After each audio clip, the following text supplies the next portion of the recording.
Jurisdição é um tema que pauta os institutos fundamentais do processo civil, e eu preciso que você saiba, primeiro, que o processo civil ele é organizado a partir de uma tríade, da qual jurisdição é um desses pilares. Eu coloquei aqui uma imagem na tela para a gente poder conversar juntos, e quando nós falamos sobre o processo civil ou sobre os institutos fundamentais do processo civil, nós temos basicamente a seguinte ideia, né? De um lado, nós temos a ideia de jurisdição,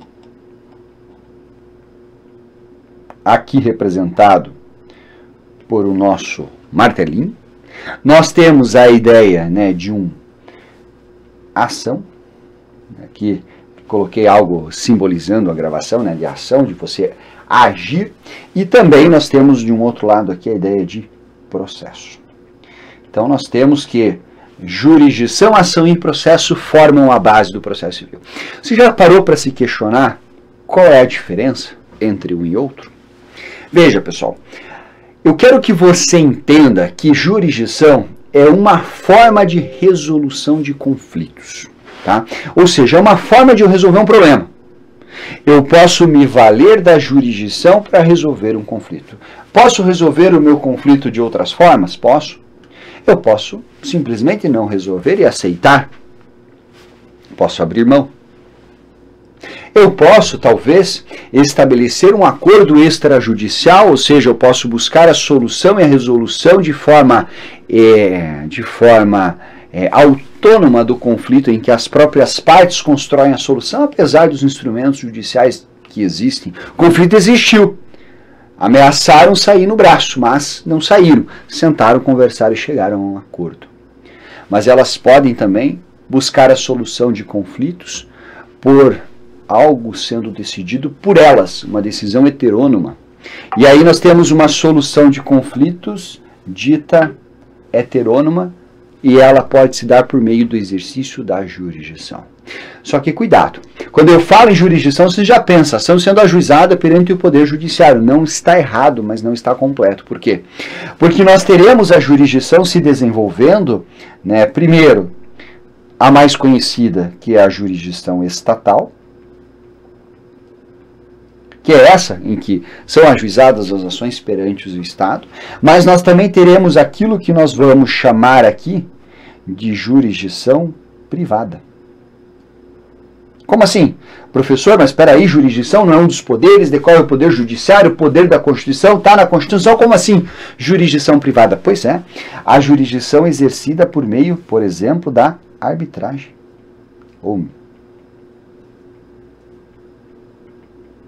Mas a jurisdição arbitral é jurisdição? Não é à toa que aparece lá no seu Código de Processo Civil, no artigo 515, que você vai buscar dar cumprimento às sentenças arbitrais. E por que está lá no 515 isso? Porque lá não tem um modo de cumprimento dos títulos executivos judiciais. Eu falei extra, não. Não está no 784. Está no 515. Portanto, a arbitragem é uma técnica de jurisdição privada, em que as partes elas terão autonomia para decidir dar a outrem o árbitro ou juiz arbitral, portanto uma técnica heterônoma, em que decidirá em substituição à vontade delas. A grande sacada da jurisdição é o quê? É você dar a terceiro a decisão que você poderia construir de outras formas, ou que você não conseguiu construir com o seu adversário. Ok? Se a decisão é do Estado, por exercício do poder de império jurisdicional, o poder atribuído pela Constituição é estatal. Quando nós substituiremos a vontade das partes, as pretensões próprias, pela vontade do direito. Mas nós também podemos fazer essa substituição da vontade das partes pela vontade do direito, sendo que o aplicador desse direito não será o juiz estatal, será o juiz arbitral elegido pelas próprias partes. Claro que nem todos os conflitos poderão ser submetidos à arbitragem. Por exemplo, questões que envolvam direitos indisponíveis não podem. Mas na média poderão. Autorregramento, as partes tomam a decisão. Pois bem. Então a jurisdição é uma forma de resolver conflitos. Aí eu pergunto para vocês, tá? Mas o que me dá direito a acessar essa jurisdição? Veja, eu terei a possibilidade de acessar essa jurisdição se eu tiver o direito de ação. Ou seja, a ação, né? A ação nada mais é do que um direito que eu tenho de provocar a jurisdição. Olha que interessante. A ação é um instrumento para eu ir até essa jurisdição. Eu vou até... Opa, aqui não deu certo a canetinha, deixa eu mudar aqui ó, a extensão dela. Eu vou me valer, olha que interessante, eu vou me valer da ação para ir. A ação, nós já sabemos que ela será um direito. É um direito. É o direito de ação. Ao passo que a jurisdição, eu posso até colocar a palavrinha aqui, forma, né? Ou, eu não gosto da forma porque confunde com formalidade, mas vamos lá, como um instrumento, eu vou acessar esse instrumento mediante o exercício do direito de ação. Ok? Mediante o exercício do direito de ação. A Constituição me assegura que, caso eu tenha violação, ameaça de violação a um direito, eu poderei buscar o Poder Judiciário, eu poderei exercer esse direito de ação decorrente de um princípio constitucional e também processual civil, que é o princípio da inafastabilidade do controle jurisdicional. E a grande diferença aqui do direito de ação estatal para o exercício de uma ação por meio da arbitragem é que tudo eu posso buscar mediante o Poder Judiciário. Qualquer lesão, qualquer ameaça. Ok? Beleza. Tá bom. Aí eu te pergunto, tá, eu tenho esse direito. Eu faço esse direito de qualquer forma? Não. Eu tenho que fazê-lo segundo um processo. Então, quando eu olho para o processo, eu olho basicamente para a forma. Eu não posso simplesmente, se eu tiver um problema que eu não conseguir resolver, ou seja, eu tiver um conflito que eu não conseguir resolver autonomamente, eu não posso, por exemplo, bater na porta do juiz e juiz, o perrengue é esse, resolva. Não, eu terei que peticionar seguindo as regras do 218, 219 do Código de Processo, com citação do réu, admissibilidade do juiz, audiência, produção probatória e a sentença. Recurso, trânsito em julgado, cumprimento de sentença e assim vai. Ok? Beleza. Então, o processo, ele é a forma como eu vou exercer essa ação. Quando eu falo em processo, nós temos que pensar, aqui não é bem objetivo, porque nós estamos focados na análise da jurisdição, mas quando eu falo em processo, você vai pensar no quê? Na relação que se estabelece entre autor, réu e juízo. Ok? Ou você vai pensar também em processo como que um sequencial de atos que começam com a petição inicial e termina lá com a extinção depois do cumprimento da sentença. Então, falar em processo é o quê? Ou é o sequencial de atos que organiza o exercício desse direito de ação e que estabelece uma relação, eu gosto de somar os dois, entre a parte autora, a parte réu, o juiz com todos os seus ônus, com suas prerrogativas, com seus direitos, com seus deveres e com as suas responsabilidades. Tá, professor? Beleza. Isso é, portanto, jurisdição? É, jurisdição é uma forma. Lembrando que a jurisdição, ela é absolutamente importante aqui dentro do nosso estudo, né, para que você compreenda o seguinte: eu não posso impor uma sanção a alguém sem a existência, ou melhor, sem a pré-existência de um tribunal. Lembre-se, pessoal, nós temos na nossa Constituição a vedação ao juízo de exceção. Quando eu falo aqui vedação ao juízo de exceção, e eu estou até simbolizando aqui com uma imagem do Tribunal de Nuremberg, nós tivemos aqui o quê? Um tribunal de exceção. Qual que é a ideia de um tribunal de exceção? Eu não posso submeter alguém para ser responsabilizado por uma decisão dada por um órgão jurisdicional sem que ele seja pré-existente à época dos fatos. O que aconteceu em Nuremberg? Esse tribunal foi formado após a Segunda Guerra Mundial, portanto, os atos que foram objeto de julgamento aconteceram antes da construção deste tribunal. Ele foi constituído após para julgar o que? As autoridades nazifascistas pelos crimes que praticaram. Certo? É um juízo de exceção. Nós temos que ter aqui um juízo, quando eu falo em jurisdição, eu falo em juízo natural. Ou seja, nós temos que ter a constituição desse juízo previamente aos fatos. Ok? Beleza? Então, vedação ao juízo de exceção. E também, quando eu olho para a jurisdição, você tem que estabelecer aqui uma ideia muito interessante, que é você entender a diferença entre jurisdição e competência. Que você estuda lá. Poder judiciário ele é uno, ele é um órgão só. A jurisdição é um poder otorgado ao Estado. Pois é. Primeiro que não é só o Estado. Tem arbitragem aí. Pois é. E aí a competência? É um poder otorgado ao Estado para resolução, mas esse Estado conta lá com uma porrada de juízes, não conta? E como que eu defino quem fica com o quê? Por meio da competência. Então, como que se dá essa relação entre jurisdição sendo exercida de forma competente pelos juízos, né? Tem uma expressão tradicional que diz que a competência é a medida da jurisdição, mas que para mim não explica muita coisa. O que melhor explica aqui o relacionamento entre jurisdição e competência é você entender que competência nada mais é do que a organização da jurisdição. A competência, ela tem como prerrogativa, né, organizar. Teria como um único juiz dar conta de tudo? Não, Ricardo, é impossível. Pois é. Já que não tem como um juiz dar conta de tudo, eu preciso fazer o quê? Ter uma porrada de juízes. Como que eu organizo esses juízes para o exercício da jurisdição? Mediante critérios objetivos e abstratos de competência. Então, uma das características da competência é trazer regras objetivas, ou seja, né, não olhando para a pessoa em si, né, e também essas regras têm que ser o quê? Seja abstratas, né, em tese. Para que toda e qualquer situação que eu tenha na prática eu possa vincular a um juízo.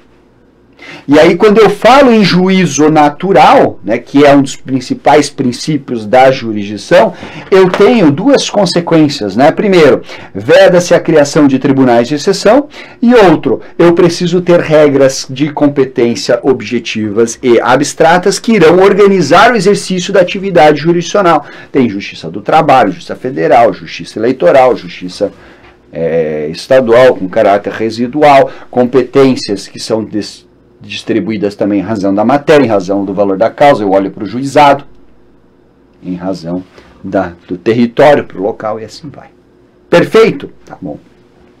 Então é o seguinte, pessoal, quando eu tenho aqui, né, falar, né, sobre jurisdição, você tem que lembrar também o princípio do juízo natural, que se revela pela nossa Constituição por meio dessas duas informações que eu trouxe aqui para vocês. Ótimo? Legal.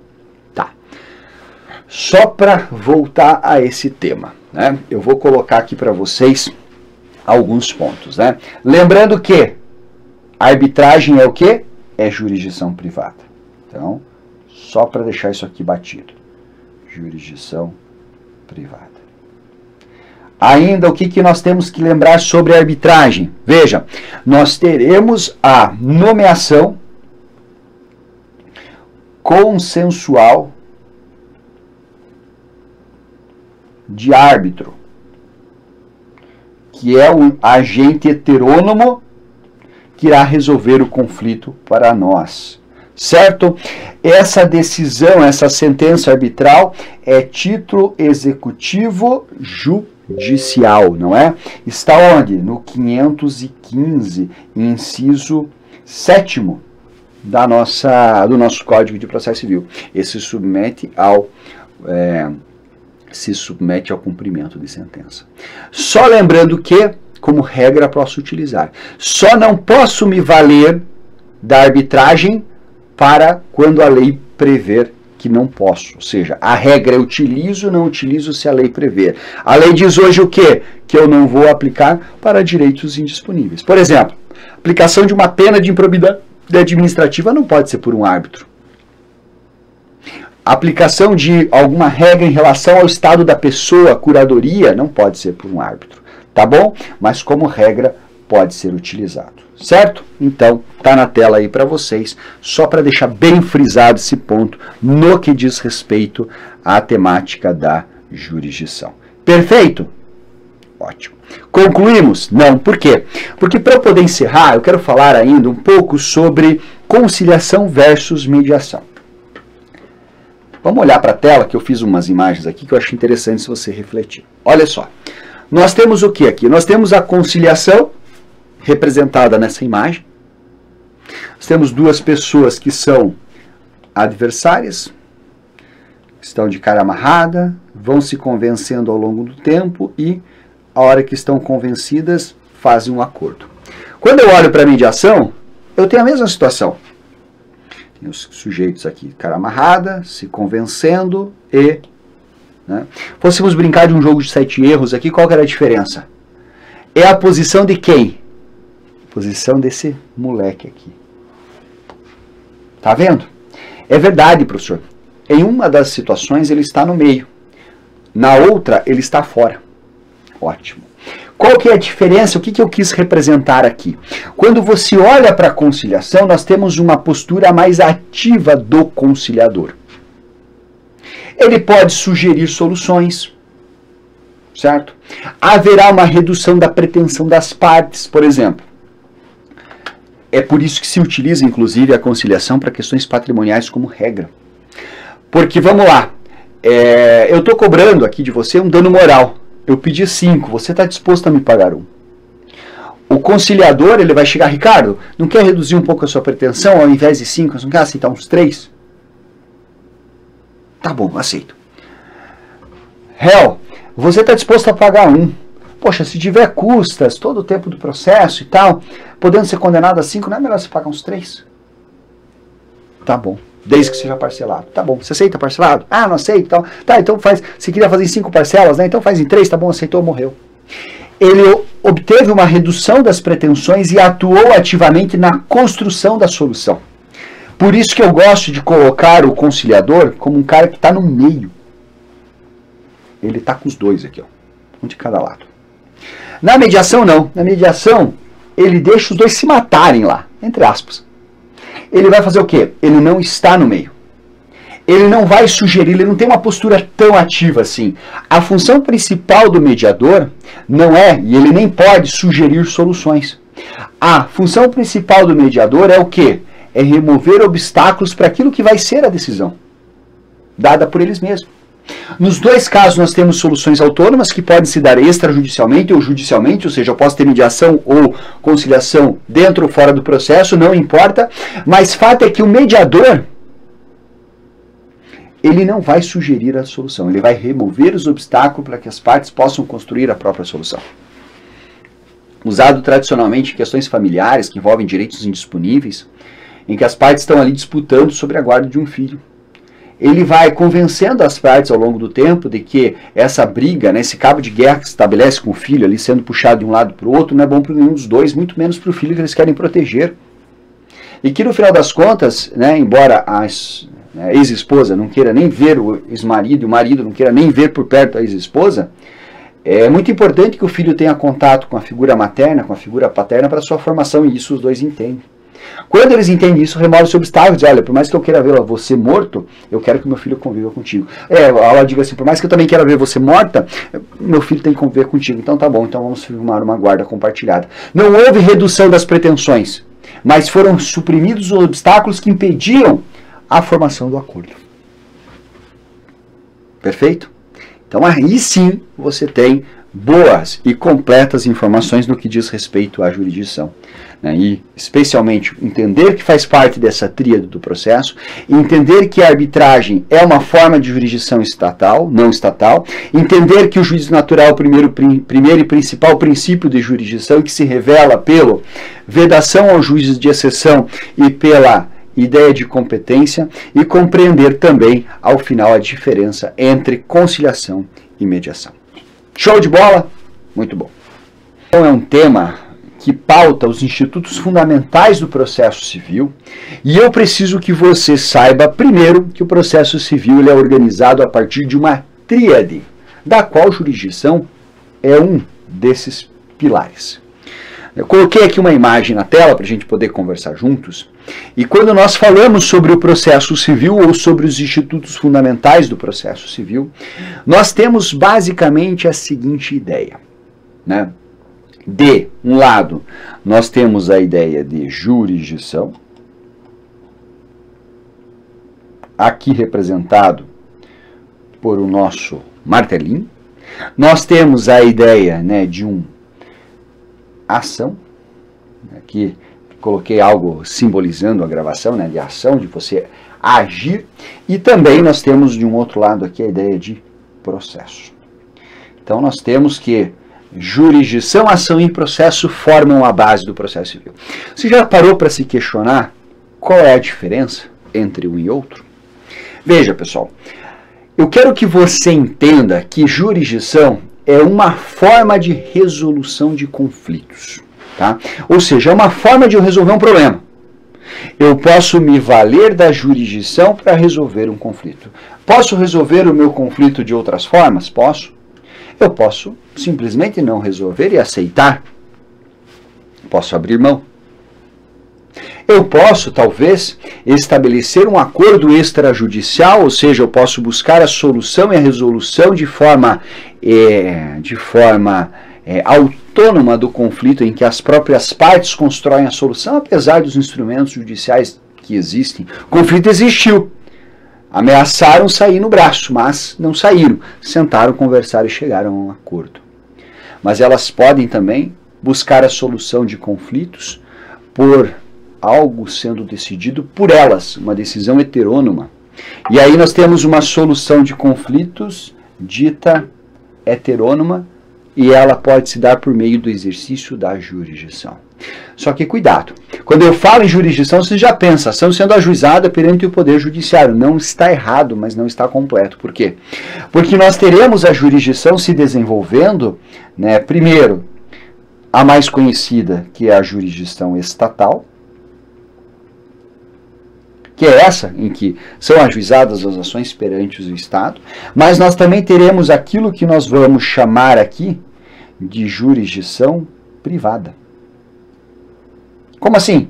Professor, mas espera aí, jurisdição não é um dos poderes, de qual é o poder judiciário, o poder da Constituição, está na Constituição, como assim?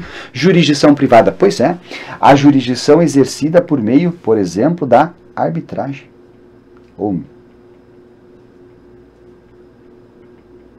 Mas a jurisdição arbitral é jurisdição? É.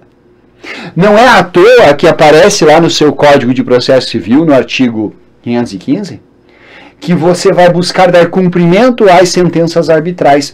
E por que está lá no 515 isso? Porque lá não tem um modo de cumprimento dos títulos executivos judiciais. Eu falei extra, não. Não está no 784. Está no 515. Portanto, a arbitragem é uma técnica de jurisdição privada, em que as partes elas terão autonomia para decidir dar a outrem o árbitro ou juiz arbitral, portanto uma técnica heterônoma, em que decidirá em substituição à vontade delas.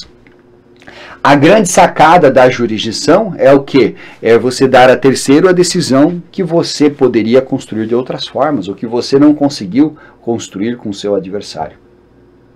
Ok? Se a decisão é do Estado, por exercício do poder de império jurisdicional, poder atribuído pela Constituição é estatal. Quando nós substituiremos a vontade das partes, as pretensões próprias, pela vontade do direito.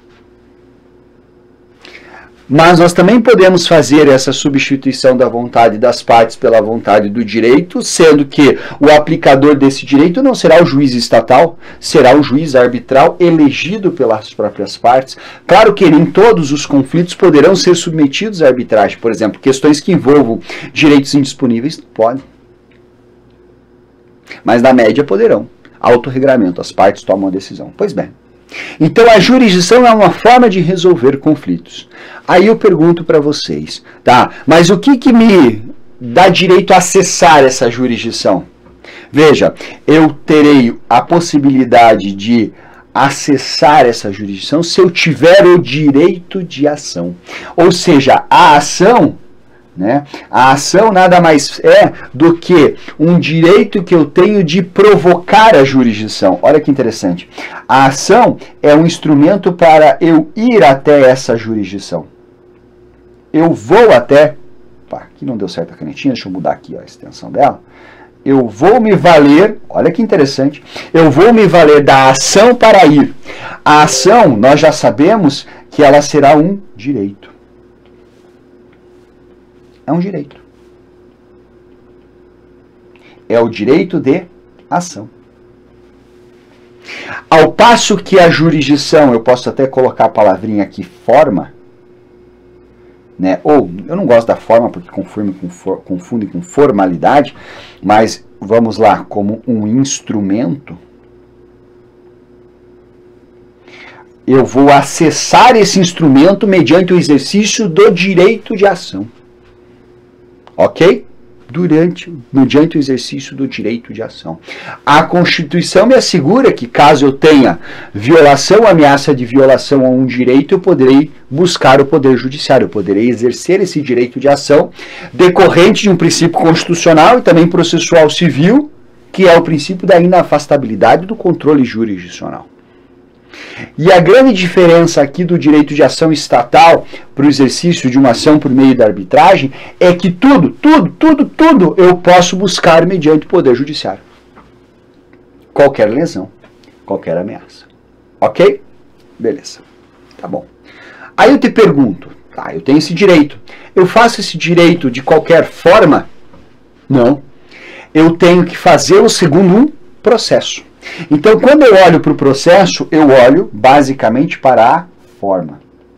Eu não posso simplesmente, se eu tiver um problema que eu não conseguir resolver, ou seja, eu tiver um conflito que eu não conseguir resolver autonomamente, eu não posso, por exemplo, bater na porta do juiz e juiz, o perrengue é esse, resolva. Não, eu terei que peticionar seguindo as regras do 218, 219 do Código de Processo, com citação do réu, admissibilidade do juiz, audiência, produção probatória e a sentença. Recurso, trânsito em julgado, cumprimento de sentença e assim vai. Ok? Beleza.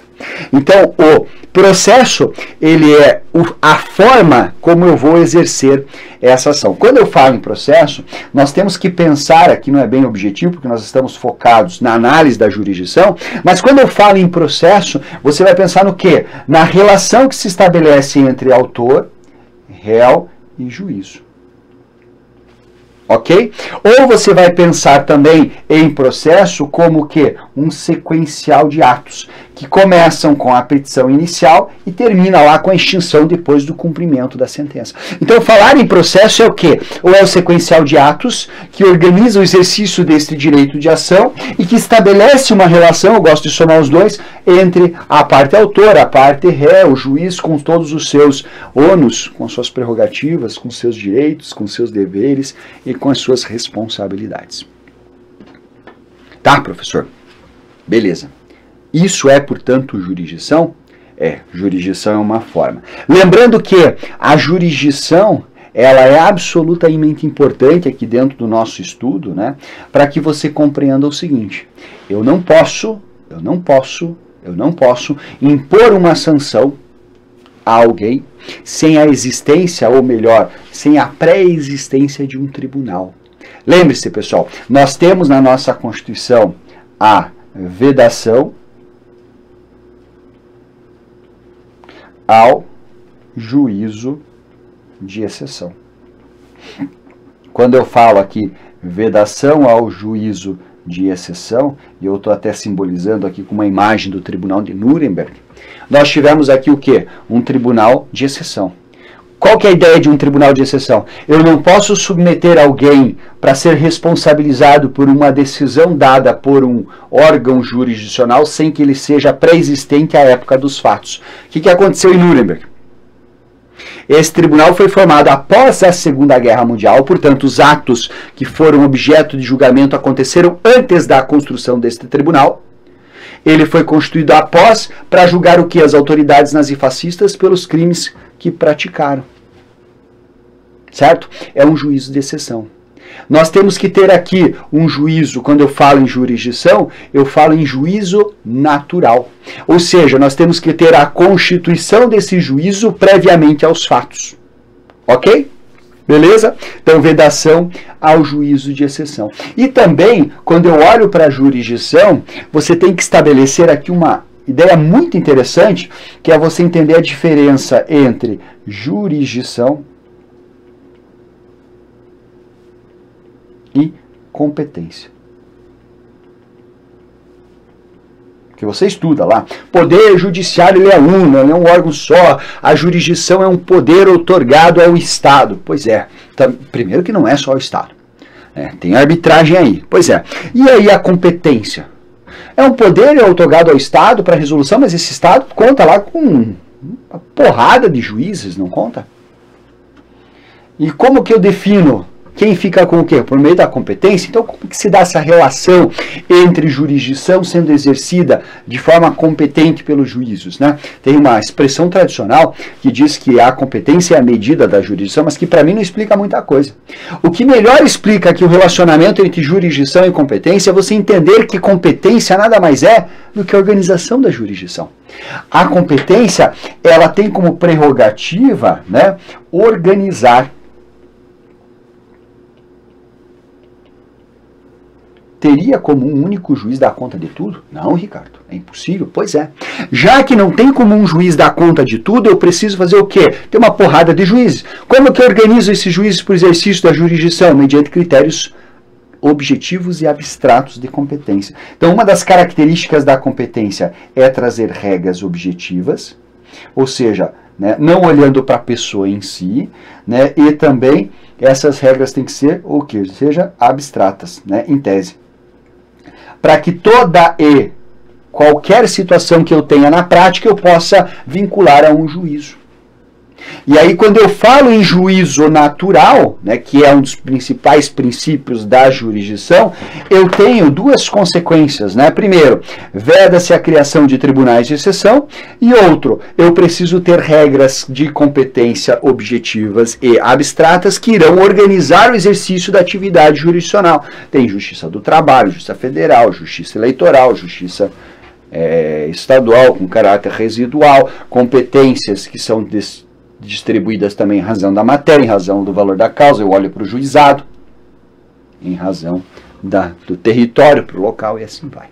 Perfeito? Tá bom. Então é o seguinte, pessoal, quando eu tenho aqui, né, falar, né, sobre jurisdição, você tem que lembrar também o princípio do juízo natural, que se revela pela nossa Constituição por meio dessas duas informações que eu trouxe aqui para vocês. Ótimo? Legal. Só para voltar a esse tema, né, eu vou colocar aqui para vocês alguns pontos, né? Lembrando que a arbitragem é o quê? É jurisdição privada. Então, só para deixar isso aqui batido. Jurisdição privada. Ainda o que nós temos que lembrar sobre a arbitragem? Veja, nós teremos a nomeação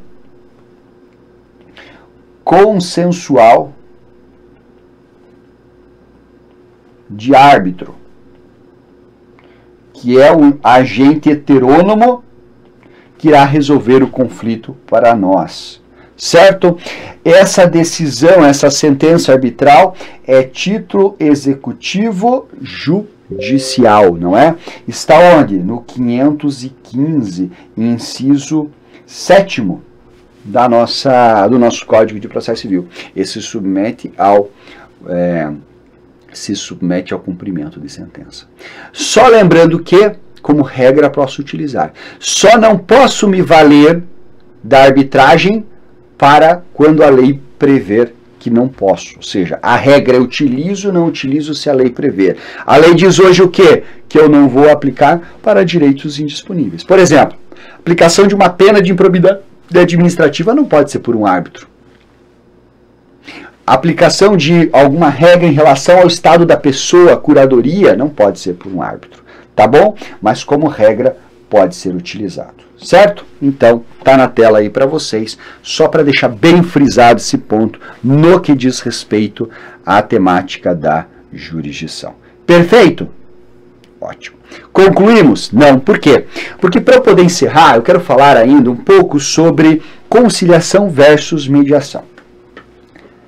Vamos olhar para a tela, que eu fiz umas imagens aqui que eu acho interessante se você refletir. Olha só. Nós temos o que aqui? Nós temos a conciliação, representada nessa imagem. Nós temos duas pessoas que são adversárias, estão de cara amarrada, vão se convencendo ao longo do tempo e, a hora que estão convencidas, fazem um acordo. Quando eu olho para a mediação, eu tenho a mesma situação. Tem os sujeitos aqui, cara amarrada, se convencendo e... né?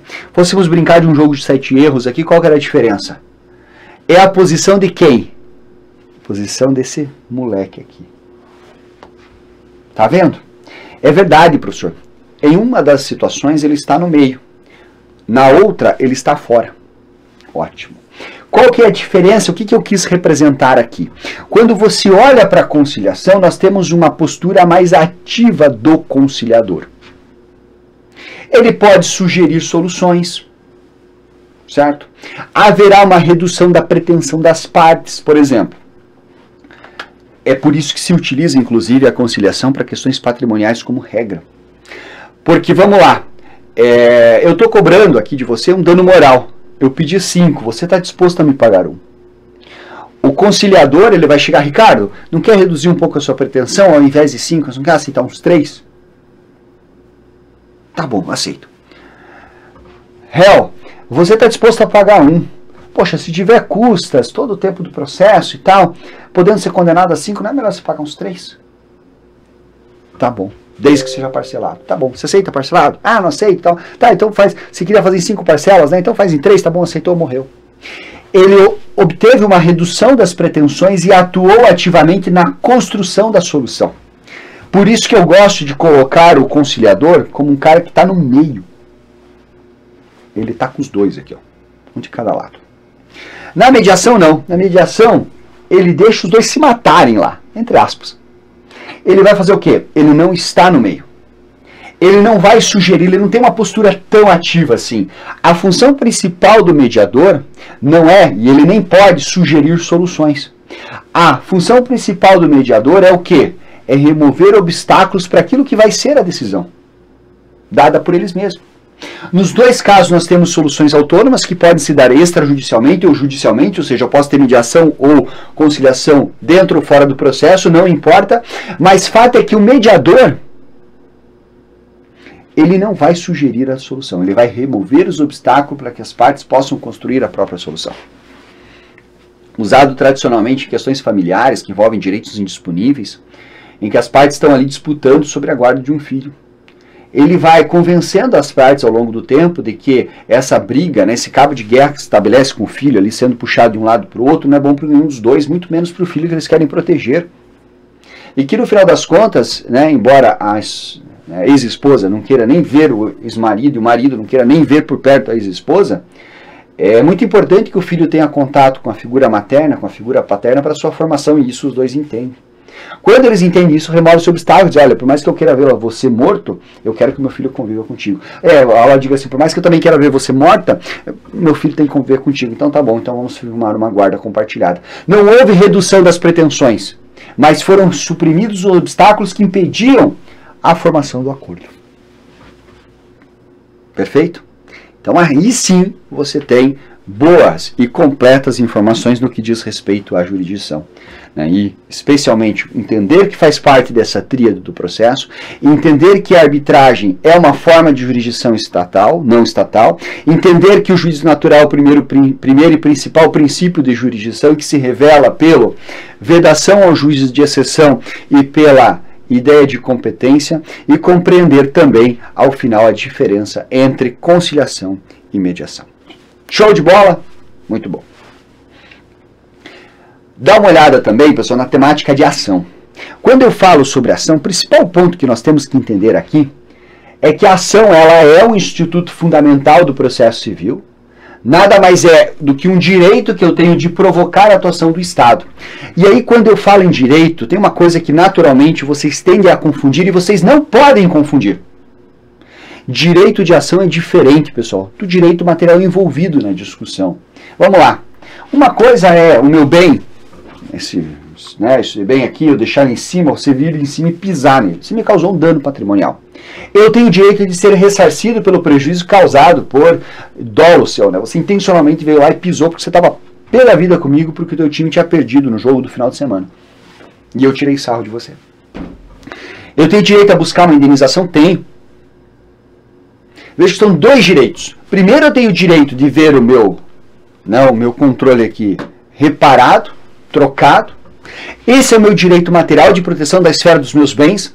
Outro é o direito que eu tenho de buscar a solução no caso concreto para a reparação disso. O direito de ação que decorre do poder outorgado ao Poder Judiciário pelo exercício da jurisdição. Por mais que eu queira, eu não posso te esganar para você consertar o meu controle. Por mais que eu queira, eu não posso tirar à força a sua carteira e catar o seu dinheiro lá para comprar um controle novo para mim. Porque eu tenho um Estado institucionalizado, organizado, democrático, ou mais ou menos assim, não é? Por isso, há um direito de eu provocar o Poder Judiciário, e esse é o direito de ação. O direito de ação não tem nada a ver com a minha esfera patrimonial, com os meus bens, mas tem a ver com a forma como eu vou garantir a proteção dos meus direitos. Certo? Por isso que eu sempre brinco. Cara, direito civil não é nada. O direito civil sem o processo civil não é nada. Se bem que, né, os civilistas vão dizer, olha, se não fosse o direito civil, vocês nem existiriam. Pois é. Mas o direito civil é bonito, mas se não tiver gente para fazer esse negócio valer, cara, não adianta nada. Perfeito? Então o que você tem que entender, pessoal? Tem que entender o seguinte, que o direito de ação, ele está vinculado à possibilidade de eu buscar a exigência da minha pretensão em juízo, aquilo que eu quero. Claro que eu preciso que esse direito de ação tenha alguma correspondência com o direito material. E aí eu falei muita coisa. Pensa só, vamos supor, né, que José pisara no meu controle. Eu vou lá e promovo ação contra a Maria. Hã? Maria e José se conhecem? Não. Moram em estados diferentes. Veja, eu exerci o direito de ação? Sim, exerci. Ajuizei uma ação contra a Maria para ressarcimento pelos danos causados quando ela, né, causados neste controle por ação do José que nem se conhece. Existe o direito de ação. Mas você vai dizer, cara, faltou o Gardenal, né, Ricardo? Pois é. Não faz sentido. Esse não faz sentido, ou essa necessidade de fazer algum sentido para nós aqui no processo civil, é chamado do quê? De condições da ação.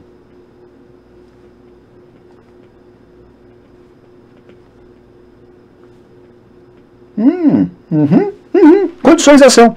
Eu gosto de ilustrar aqui condições de ação como o quê? Como aquilo que liga o direito de ação ao direito material.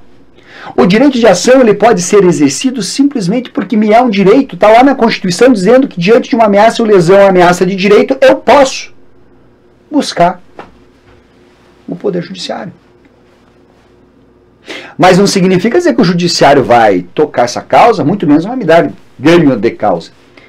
Ele só vai tocar essa causa se estiverem presentes o quê? As condições da ação. Ou seja, se houver um mínimo de plausibilidade. Porque o juiz pode olhar assim e dizer assim, peraí. O Ricardo propôs uma ação contra a Maria porque João pisou no seu celular e os dois. Não! Ricardo, se você quiser que você propõe uma ação contra o João, ele vai extinguir o processo sem resolução do mérito por ausência das condições da ação. Certo? Então o juiz ele fará o quê? Ele fará uma análise de admissibilidade, vai colocar uma lupa na causa para verificar se estão presentes o quê? Interesse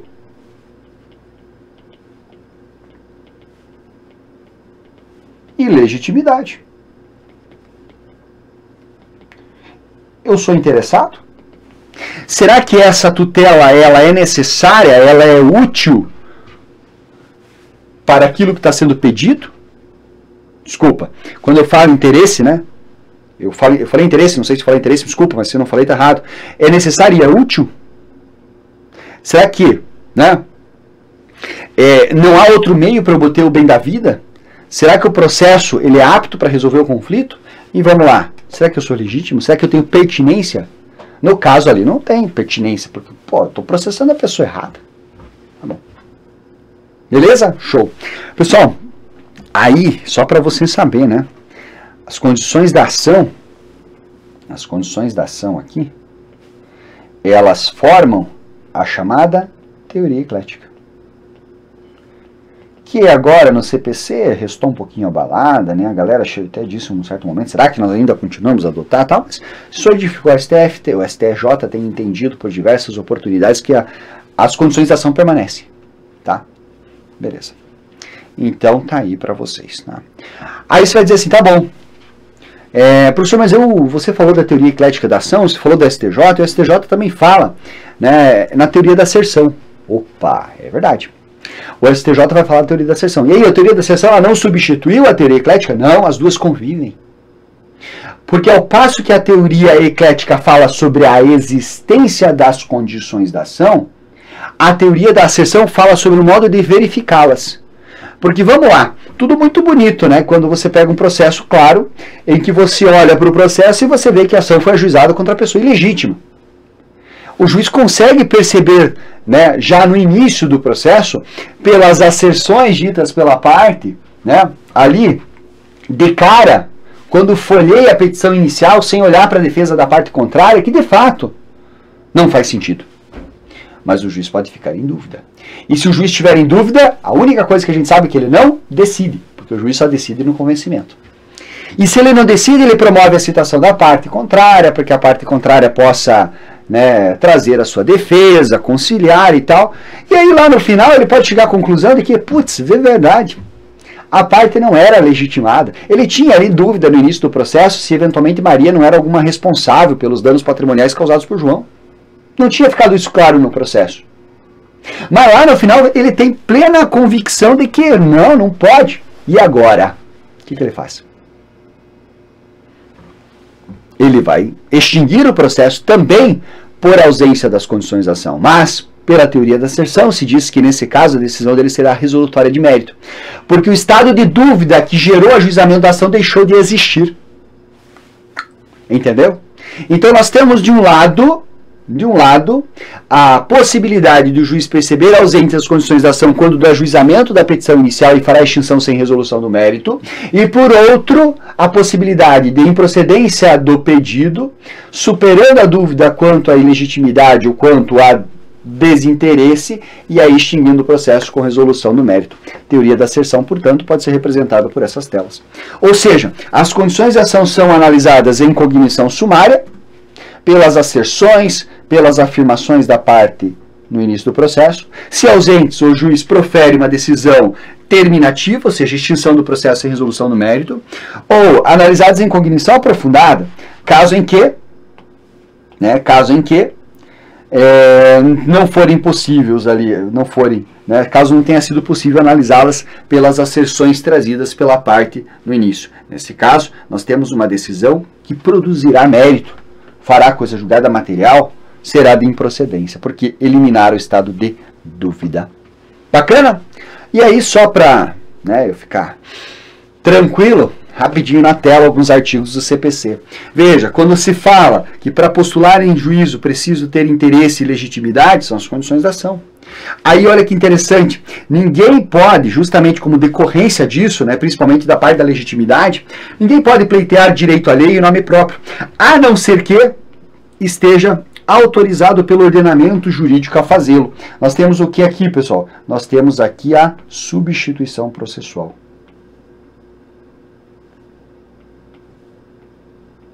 Certo? É o MP lá tutelando, por exemplo, um medicamento em favor de uma criança. A sentença, veja, ele mesmo, o próprio MP, sendo autor da ação, obtendo o medicamento que não será tomado por ele. Eu cuido dos meus interesses, eu atuo em nome próprio para a defesa dos meus interesses, mas se o ordenamento me permitir, eu atuo em nome próprio na defesa de interesses alheios, no caso da criança. Tá bom? Beleza. Aí veja só, o autor pode se limitar na ação buscando ali qual é o seu interesse, simplesmente declarar a existência, a inexistência ou o modo de ser de uma relação jurídica, ou até mesmo a autenticidade ou a falsidade de um documento. E ainda sobre essa questão do interesse, nós temos o quê? Que eu posso buscar uma ação meramente declaratória, ainda que tenha ocorrido violação ao direito. Ótimo! E, portanto, está aí para você os pontos principais que você tem que saber sobre, né, o direito de ação, o que é a ação e o que é o direito de ação propriamente. Galerinha, olha só, quando eu falo em capacidade processual, eu me preocupo muito em você entender o seguinte, que, na verdade, nós não temos capacidade processual, né? O certo seria eu colocar um Szão aqui, ó. Capacidades processuais, né? Por quê? Porque no final do dia, no final das contas, nós temos o quê? Nós temos a capacidade de ser parte, de ir a juízo e a capacidade processual ou postulatória. Aqui está errado, né? Opa, aqui eu comi bola, né? Aqui não é processual, aqui é postulatória. Já que eu errei essa, e essa é mais simples, vou falar já. Capacidade postulatória é aquela que diz respeito para a prática de determinados atos processuais. Eu preciso de um agente com capacidade técnica de postulação, o famoso advogado. Ou seja, eu preciso de um advogado nos autos. Vamos lá. Para todos e quaisquer atos do processo precisaria de advogado? Não. Não, veja, o depoimento da parte, o interrogatório, né, um ou outro, ele é feito pessoalmente pela própria parte, não por meio do advogado. Né? Agora, a contestação, a petição inicial, recurso, precisam de quem tem habilitação técnica para tal. Perfeito. Então, capacidade postulatória se dá para alguns atos de postulação no processo. Tá. Mas isso não é o mais importante. O mais importante é você entender a diferença entre capacidade de ser parte e capacidade de ir a juízo, tá? Que é o que a gente vai entender agora. Vejam só. Quando eu falo sobre a capacidade, né? Quando eu falo sobre a capacidade de ser parte, você tem que entender o seguinte, que é quem é pessoa. Quem é pessoa? Quem nasceu com vida. Né? Tem alguma discussão? Mas quem nasceu com vida é pessoa. Tá? Ah, professor, mas e pessoa jurídica? Quando que a pessoa jurídica nasce? Quando ela é constituída regularmente. Opa, perfeito. Tá? Agora você tem que pensar o seguinte, para a pessoa jurídica, né, quando ela nasceu, quando ela foi constituída, ela já terá toda a autonomia para praticar os atos de que precisar. A pessoa natural não. Por quê? Meu moleque tem poucos anos de vida. 3 aninhos. Ele é um ser vivo. E, cara, como tem vida um molequezinho pequeno? Certo? Então, não tenha dúvida que ele tem capacidade de ser parte. Inclusive, se eu não cuidasse, não cuidasse ali do dever de sustento, por exemplo, ele poderia pleitear alimentos em face de mim. E ele pleiteia, ele é o autor da ação. A minha esposa seria só a representante dele. Por que ela seria representante dele? Porque ele, embora ele tenha a capacidade de ser parte, ele não tem capacidade de ir a juízo sozinho. Ele não tem discernimento nenhum, gente, para buscar o poder judiciário. Nem sabe que teria direito. Morreria de fome, coitadinho. Certo? Então aí você tem que cuidar para dissociar as coisas. Porque para a pessoa natural, e isso não acontece para a pessoa jurídica, ela só adquirirá a capacidade de ir a juízo com a plena capacidade civil. Dos 0 aos 16, absolutamente incapaz, vai precisar de representante. Dos 16 aos 18, relativamente incapaz, vai precisar de assistente. Né? Se você tiver uma pessoa com deficiência também, né, para a prática de atos no processo, negociais e patrimoniais, e ela estiver sob regime de curadoria, ela precisará do curador para auxiliá-la ali na prática desses atos. Pois é. Então você tem que pensar o seguinte, que uma pessoa jurídica, com a sua regular constituição, ela tem capacidade de ser parte e de ir a juízo. Certo? Os dois. Ao passo que a pessoa natural, quando nasce com vida, tem capacidade de ser parte, mas só com a plena capacidade civil é que terá capacidade de ir a juízo. Antes disso, precisará, veja só, de representante, de assistente ou de um curador.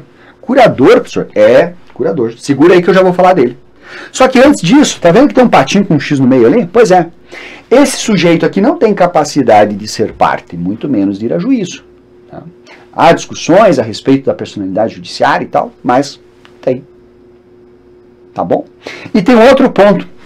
Você pode ter, né, se deparado com questões de prova, em que você, ou até mesmo já ter pensado a respeito disso, olhando para o artigo 75 do CPC, professor, mas a pessoa jurídica não tem representante? Esse representante da pessoa jurídica não é o mesmo o mesmo aqui da representação, que está aqui embaixo, não, são absolutamente diferentes. Para a pessoa natural, o representante é quem faz as vezes diante da sua plena incapacidade civil. O representante da pessoa jurídica é uma necessidade porque a PJ é uma ficção.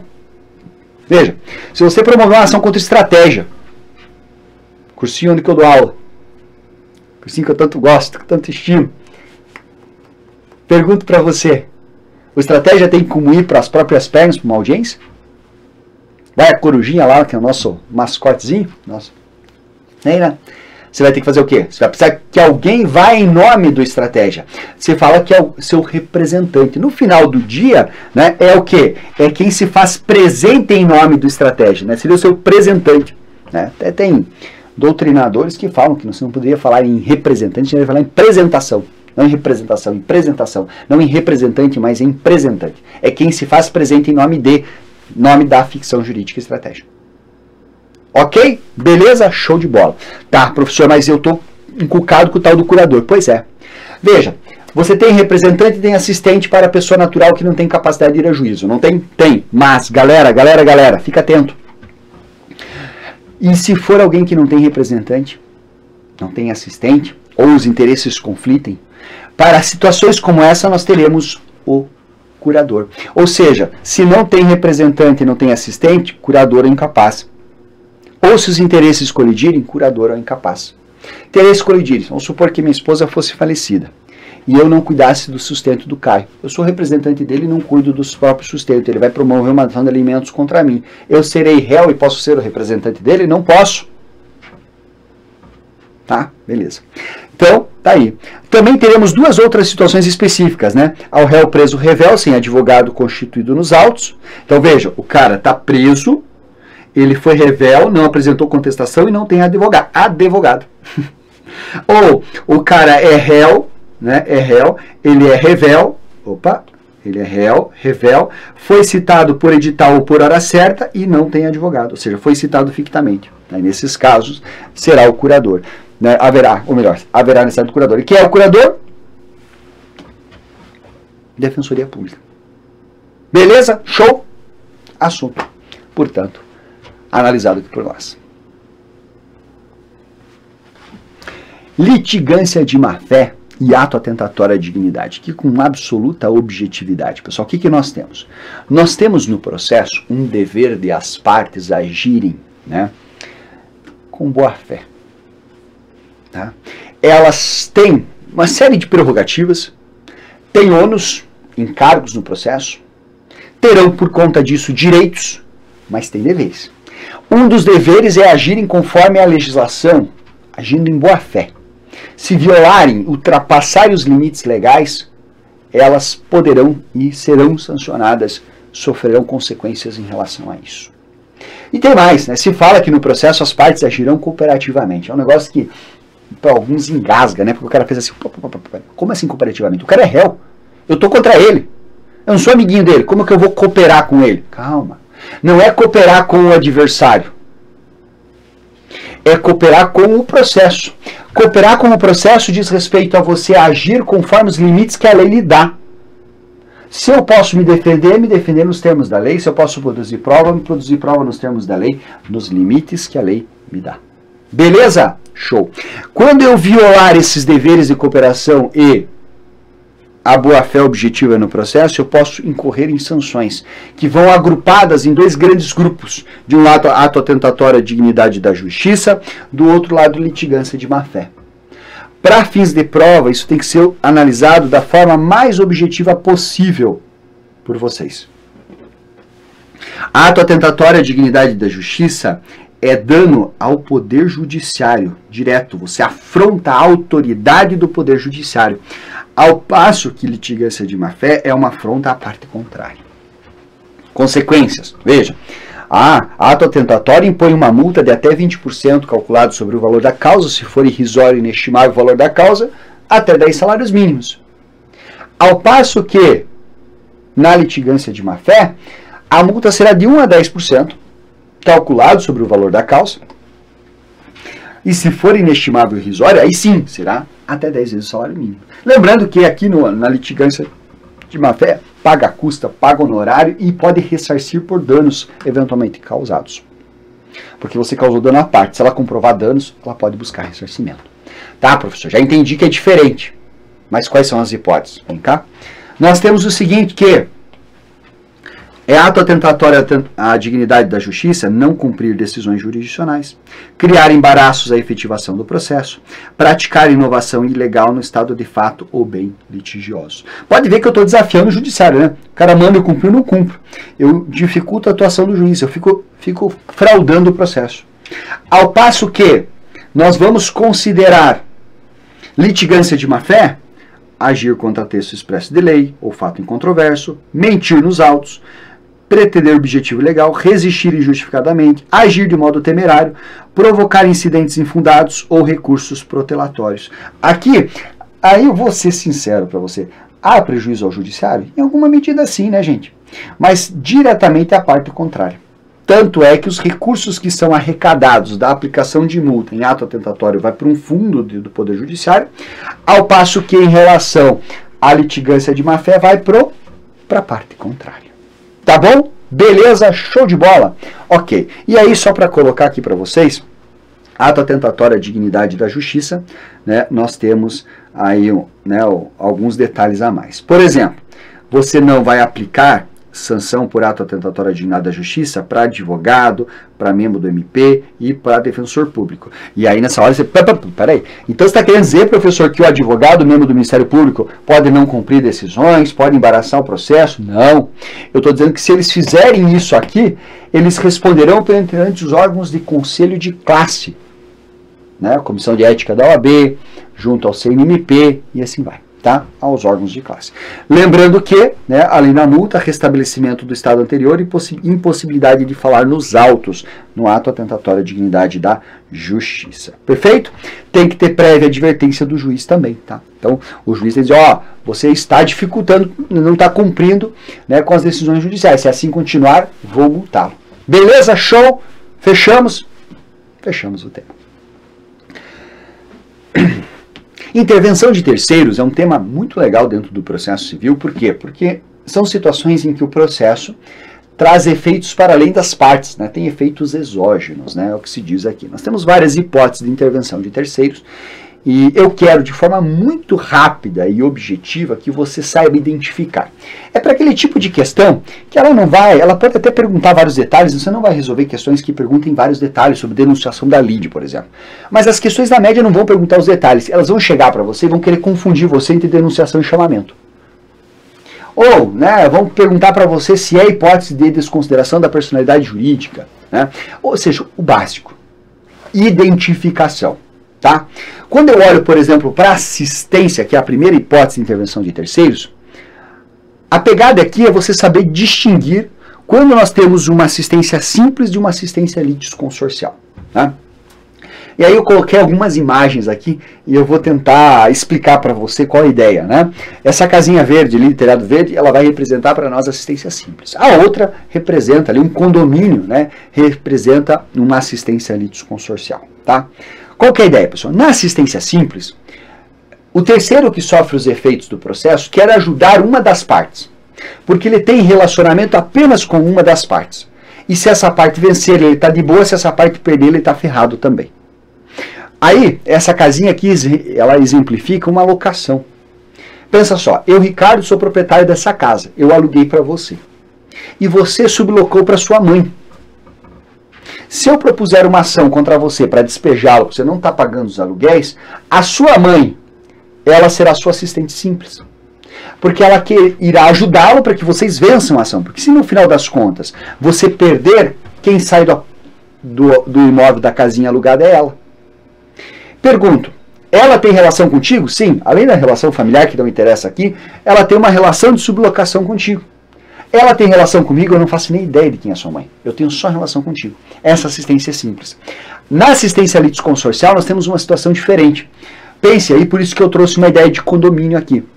Vamos supor que um dos vizinhos, né, que está fora do condomínio, então, brincando, né, pessoal? Mas pense, vamos supor que o condomínio ele só abrangesse essa quadra aqui, ó. Assim vai, certo? Ou seja, essa casa aqui, esse vizinho aqui, ele está fora do condomínio.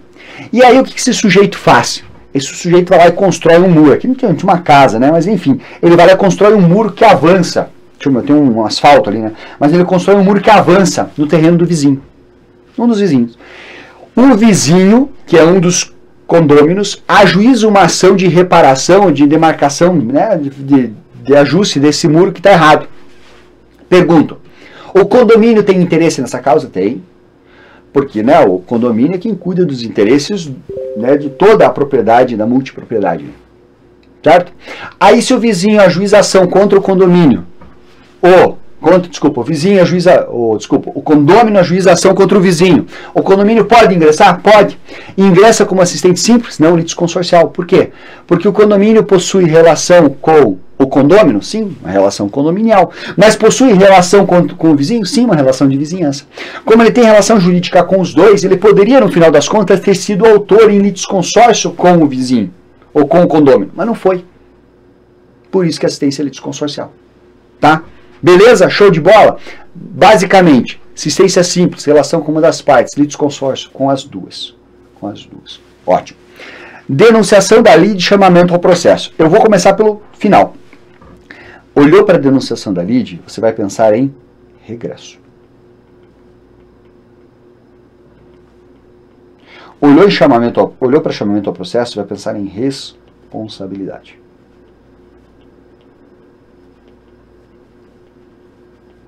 Certo? Essa é a ideia. Tá. Professor, como assim? Vamos pensar? Olha só. Quando eu olho, por exemplo, para chamamento ao processo, o que eu vou pensar? Vou pensar no seguinte, pessoal. Tá? Desculpa, para denunciação da lide, eu vou pensar no seguinte. Vamos lá, eu tenho um seguro. Né? Aqui essa bolinha ali, ela representa, né, um seguro, ou seja, você tem o seu patrimônio, ele vem enclausurado, ele vem protegido para eventuais danos. Né? Então, você tem lá o seguro de carro. Tá? Aí um belo dia alguém bate no seu carro. Tá bom? Ou você bate, né? Você é responsável, você tem o seguro, mas você bate.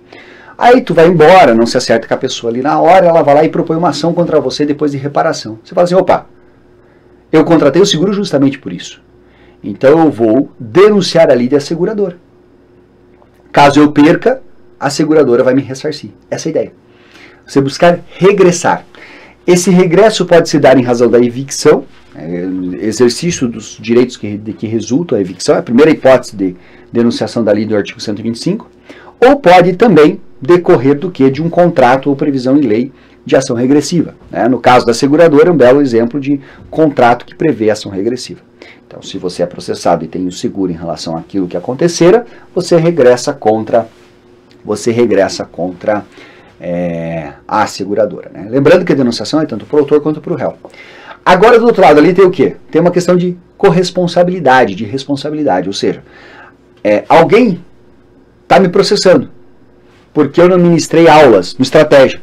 Mas não fui só eu que não ministrei. Eu e o professor Paulo Souza não ministramos. Então, o que eu quero? Eu quero chamar o professor Paulo Souza para o processo para que a gente compartilhe a responsabilidade. Essa é a ideia do chamamento ao processo. Perfeito? Tá bom? Bom demais. Tá? Pessoal, agora, incidente de desconsideração da personalidade jurídica. Né? Então, eu trouxe uma imagem que você já deve ter visto esse meme alguma vez, e ele vai ilustrar a ideia aqui da fraude por trás da personalidade jurídica. Né? O que acontece?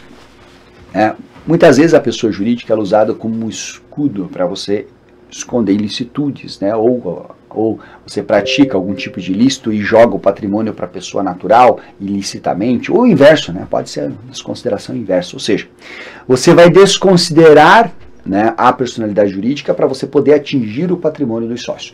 O que mais me chama a atenção, na verdade, aqui em relação, e me preocupa para fins de prova, é que quando eu falo de desconsideração da personalidade jurídica, é que você tem que entender que é a ideia de incidente.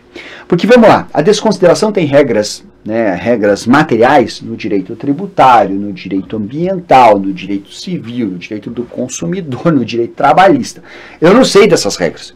Eu só sei que se eles precisarem desconsiderar, eles vão ter que se valer ou do incidente que está aqui, ou de uma ação pedindo a desconsideração na inicial, que não está aqui. Ou seja, eu só faz sentido pensar em incidente de desconsideração da personalidade jurídica se eu propuser ação contra a empresa, perceber a falcatrua no meio do processo, pedir para o processo, suscitar o incidente para trazer a parte ré para os autos, ou para trazer o sócio para os autos, e aí seguir com os dois em litisconsórcio.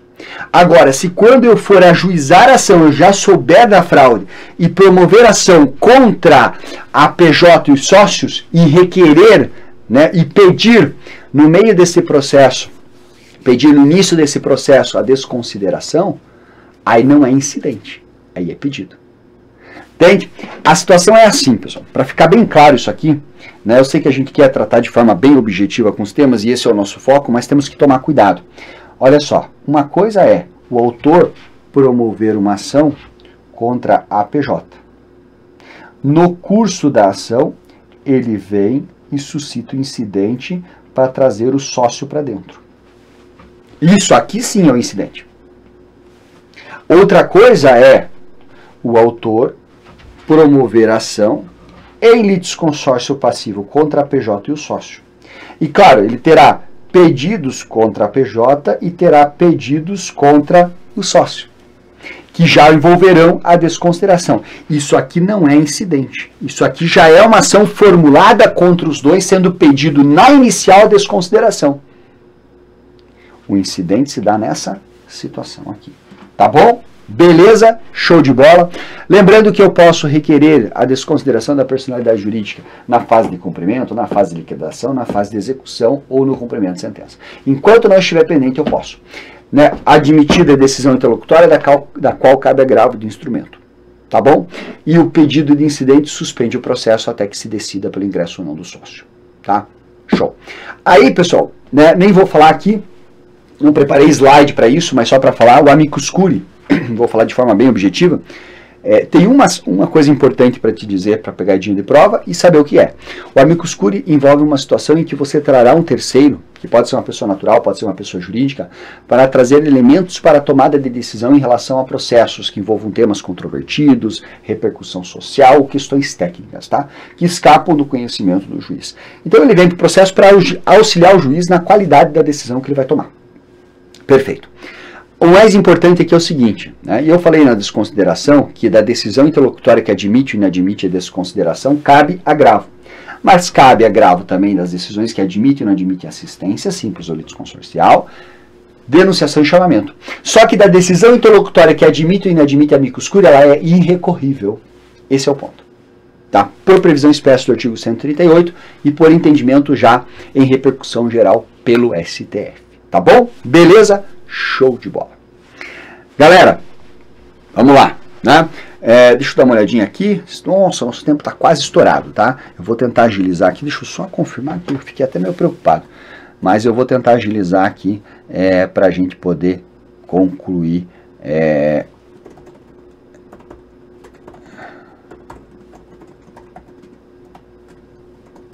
Tá. Terminar aqui o nosso assunto. Eu vou tentar te falar de forma bem objetiva, até porque são temas que já estão bem organizadinhos aqui, a gente vai conseguir concluir. Pelo menos forma dos atos eu vou falar, tá? Beleza? Bora lá. Galera, quando cobra em prova a parte de forma dos atos, basicamente nós temos que saber dois temas, tá? Primeiro tema, nós temos que saber aqui que os atos processuais eles são públicos, além da instrumentalidade, né, que está lá prevista no artigo 188. Mas que os atos processuais eles são praticados de forma pública. Ou seja, o processo tramitar com restrição de acesso não é a regra. O processo tramitar com restrição de acesso é a absoluta exceção. São situações nas quais o processo tramitará em segredo de justiça. Cuidado que segredo de justiça, primeiro, significa só restrição de acesso, não é que é segredo, segredo, segredo. E segundo que, e por conta disso, né, nós teremos que o processo será acessível ou poderá ser acessado pela parte, autor e ré, e pelos advogados. Certo? Cuidado que já vi questões dizendo que é só o advogado que acessa. Está errado. Pela parte ou pelo advogado. E, inclusive, pode ser acessado também pela terceira, por terceiro, né, quem demonstrar interesse jurídico, mas apenas em relação ao dispositivo da decisão. Como você sabe, o princípio e a regra é a publicidade. O que nós precisamos saber? quais são as situações de exceção. Ou seja, quando que o processo vai tramitar em segredo de justiça. Olha lá, o CPC vai nos dizer... O CPC vai nos dizer que o processo tramitará em segredo de justiça quando exigir o interesse público ou social, quando se tratar de ações de família, separação de corpos, guarda compartilhada, são questões que são privadas, processos que envolvam o direito constitucional à intimidade e situações em que nós tenhamos cláusula de confidencialidade decorrente de juízo arbitral. De todas essas hipóteses, vale a pena eu falar um pouquinho mais sobre o quê? Sobre a situação que envolve a arbitragem aqui. Por quê? Na arbitragem eu posso definir se o processo é público ou privado. Público ou tramitará em segredo. Se nós definirmos que o processo tramitará em segredo, independentemente do tema, e for expedida uma carta arbitral solicitando cooperação judicial de um juiz com jurisdição estatal, essa carta arbitral também tramitará em segredo de justiça. Perfeito? Tá bom. De toda forma, cuidado que segredo de justiça não é inacessibilidade plena dos autos. Segredo de justiça permite que o processo seja acessado pelas partes, pelo advogado e pelo terceiro que demonstrar interesse jurídico em relação ao dispositivo da decisão. Ótimo. Eu falei para vocês que eram 2 temas, não eram? Pois é, o outro tema está aqui. Vejam só, pessoal, o que nós temos? Nós temos o seguinte, nós temos a possibilidade de... Veja só, possibilidade de serem firmados negócios jurídicos processuais. O que é um negócio jurídico processual? Negócio jurídico é um contrato num processo. É um acordo quanto às partes a respeito de ônus, prerrogativas, a respeito de procedimentos, ou seja, as partes vão ajustar o processo de acordo com as suas necessidades. Mas, professor, as regras processuais não são cogentes? Não, as regras procedimentais não. Eu não posso, por exemplo, estabelecer no negócio jurídico processual que a parte ré não pode se defender, que ela não vai exercer o contraditório nem a ampla defesa. Aí não posso, porque eu tornaria o processo arbitrário, violaria uma norma cogente. Agora, eu estabelecer que as partes só produzirão provas documentais, ou que os prazos serão todos de 3 dias para o processo tramitar de forma mais célere, ou que a audiência ela será dispensada porque as partes só produzirão provas documentais, por exemplo, pode ser firmado. Entendeu? Então, o que você vai saber e deve saber em relação aos negócios jurídicos processuais? Primeiro, que é possível sempre que envolver direitos discutidos autocomponíveis. As partes podem estipular regras procedimentais ou dispor sobre posições processuais como ônus, poderes, faculdades, deveres. O artigo 373 do CPC, quando prevê a inversão do ônus da prova por autonomia das partes, estipula o negócio jurídico procedimental, né, permitindo às partes estipularem quem vai provar o quê.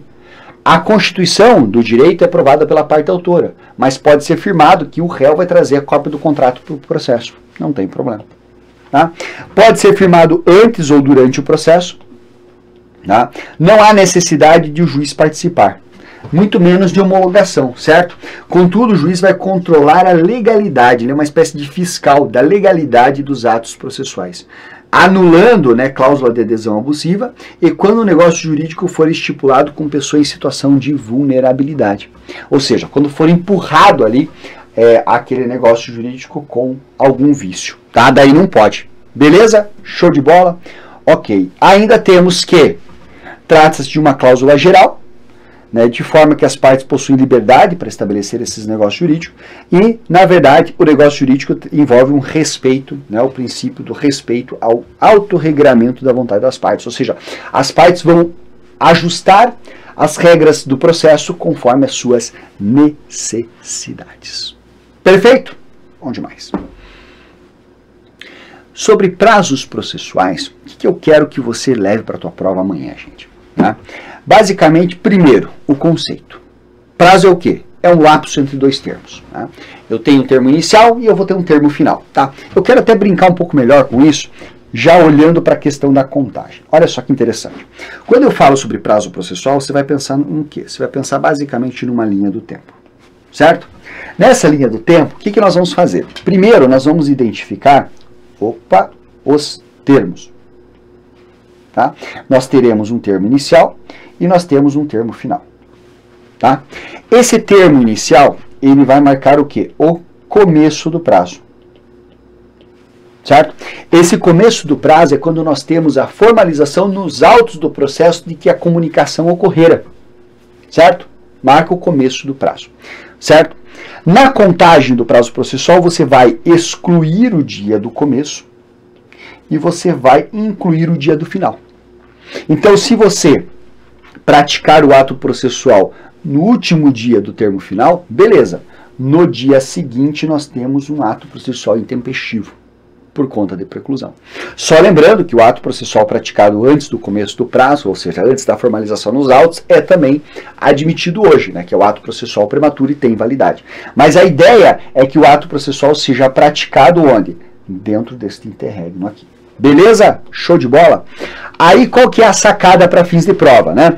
Basicamente, para fins de prova, você tem que saber o quê? Saber identificar o começo.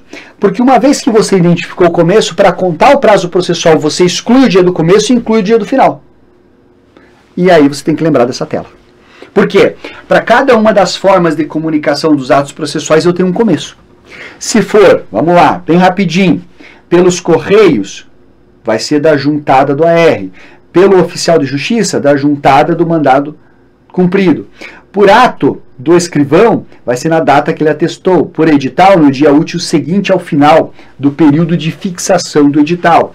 Pela via eletrônica, né, quando envolve intimações, no dia útil seguinte ao da consulta ou no término do prazo de 10 dias, né, lá da lei. Né, inclusive essa lei 11.416 é cobrada na sua prova.